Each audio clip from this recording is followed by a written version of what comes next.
உங்க பிள்ளை சூப்பரா சாமி கும்பிடுறாள. அருமை அருமை போ. ஆமாம் கீதா, எங்கள் அத்தை பொழுதுனிக்கும் கோயிலுக்கு கூப்பிட்டு போகிறாங்களா வாரம் வாரம். அங்கே போய் நல்லா சாமி கும்பிட்டு பழவிக்கிட்டா. நல்லது தானம்மா நெட்டவள்ளி, சாமி கும்பிட்டு விடு நல்லா. அப்பனே விநாயகா, எல்லாரும் நல்லா இருக்கணும், எந்த நோய் நொடி இல்லாமல் அக்கம் பக்கத்தாரோட அனுசரித்து ஒத்துமையாக சந்தோஷமாக இருக்கணும்.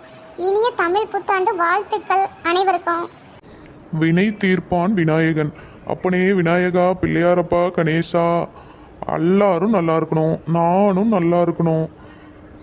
அனைவருக்கும் இனிய தமிழ் புத்தாண்டு நல்வாழ்த்துக்கள். சரி, எல்லாம் சாமி கும்பிட்டாச்சு. சரி வாங்க போய் அப்படியே உட்காரலாம் கொஞ்ச நேரம்.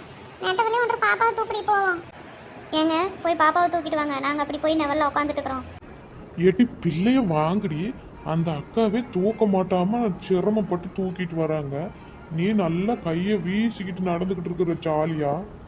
அதெல்லாம் ஒன்றும் இல்லைப்பா தம்பி, அவ சின்ன பிள்ளை தானே, நான் தூக்கிக்கிறேன் விடுங்க. அதெல்லாம் அந்த அக்கா எடுத்துக்கிடுவாங்க, நீங்கள் வாயை வச்சுக்கிட்டு சும்மா இருங்க. அவள் நல்லா ஒட்டிக்கிட்டா அவகிட்ட, நம்ம கிட்ட தவிர வேறு யாருக்கிட்டையும் போக மாட்டா. இன்னைக்குன்னு பார்த்து அந்த அக்கா கிட்ட போய்க்கிறா. நீங்கள் போய் வாங்குங்கிறீங்க, விடுங்க பழவட்டும். உனக்கு கையை வீசிக்கிட்டு நடக்கணும், எதனா தூக்கணுமே உனக்கு நோவும்ப. கேட்டி நெட்டவள்ளி, நாம எப்போ வந்து இப்போ பாரு இருட்டியே போச்சு. பேசாம ஒரு நல்ல ஹோட்டல் கடையை பார்த்து சாப்பிட்டுட்டே போயிடுவோம். ஏக்கா, கோயிலுக்கு போயிட்டு ஹோட்டல் கடைக்கு போனால் அவங்க நான்வெஜ் தான் போடுவாங்க, அது சாப்பிடலாமா? அது ஒன்றும் பிரச்சனை இல்லையா? அவளுங்க கிடக்கிறாளுங்க தம்பி, அதெல்லாம் ஒன்றும் வேணாம், வீட்டுக்கே போகலாம். பிள்ளை வேற தூங்கி தூங்கி உழுவுறா, தூக்கத்துக்கு கண்ணே சின்னதாக ஆகிப்போச்சு. அவளுக்கு வேற பசி எடுத்துக்கு சாட்டக்குது. போய் பார்க்கையெல்லாம் குடிக்க வச்சு சீக்கிரமாக வீட்டுக்கு போய் அவளை தூங்க வைங்க. ஒரு ஆட்டோ வந்தால் பிடி தம்பி, சீக்கிரமாக போகலாம். நீங்கள் இப்படித்தான் எங்கேயாச்சும் அந்த கடன் இந்த கடன்கிட்டே தான் பாங்க ரெண்டு பேரும்.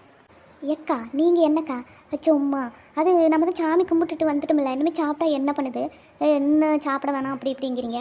நாமளே எப்பயாச்சும் தானே வெளியில் வரோம், நல்லா மூக்கு மட்டும் சாப்பிட்டுட்டு போவோமே.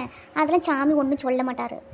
ஏட்டி பெரியவங்க சொன்னால் அதில் ஒரு அர்த்தம் இருக்கும். நீ பாட்டுக்கு உனக்கு தான் எல்லாம் தெரியும்னு வாயை நீட்டாத.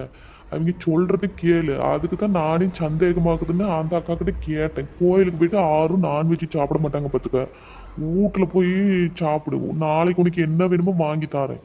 சும்மா சின்ன பிள்ளையாட்டும் பேசிட்டு இருக்காத. ஏங்க அப்படி இல்லைங்க, இன்னைக்கு நியூ இயர் இல்லை, இன்னைக்கு கறி சாப்பிட்டோமா தான் வருஷம் ஃபுல்லாக கறியாக சாப்பிடலாம் அப்படின்னு உங்களுக்கு தெரியாதா? என்னத்துக்கு இப்போ கொட்டுனீங்க? பின்ன ஒன்று சொன்னால் வச்சுக்கிடணும், ஏற்று பேசுனா அப்படி தான் மண்டையில் நங்குன்னு கொட்டிவிடுவேன். வா, நான் போய் ஆட்டோ பிடிக்கிறேன்.